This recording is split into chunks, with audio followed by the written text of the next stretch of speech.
Monsoon के season में देश का दिल कहे जाने वाली राजधानी दिल्ली पानी में डूब जाती है। जगह जगह पानी भर जाता है और लोग परेशान हो जाते हैं। लेकिन हाल ही में हुई घटना ने सबको झकझोर दिया, जब दिल्ली के ओल्ड राजेंद्र नगर में यूपीएससी की तैयारी कर रहे 3 स्टूडेंट्स की कोचिंग सेंटर के बेसमेंट में डूबने से मौत हो गई। ऐसे में सवाल ये उठता है कि राजधानी होने के बावजूद दिल्ली का ये हाल क्यों है? क्यों हर बार दिल्ली बारिश में जलमग्न हो जाती है?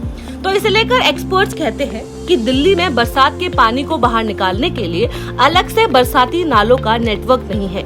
ये बरसाती नाले शहर में भरे बारिश के पानी को बाहर निकालते हैं और उसे पास की नदी में छोड़ देते हैं, लेकिन दिल्ली में इन बरसाती नालों का सिस्टम नहीं है।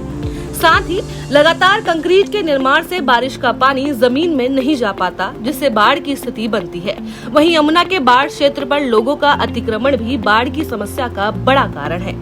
हालांकि इसके जल भराव से निपटने के लिए दिल्ली सरकार ने कुछ कदम भी उठाए हैं, जैसे दिल्ली जल बोर्ड की ओर से रेन वाटर हार्वेस्टिंग सिस्टम और निचले इलाकों में पिट्स बनाने को लेकर बड़े स्तर पर काम किया जा रहा है। साथ ही राजधानी में जल भराव की समस्या के समाधान के लिए ड्रेनेज मास्टर प्लान भी तैयार किया जा रहा है।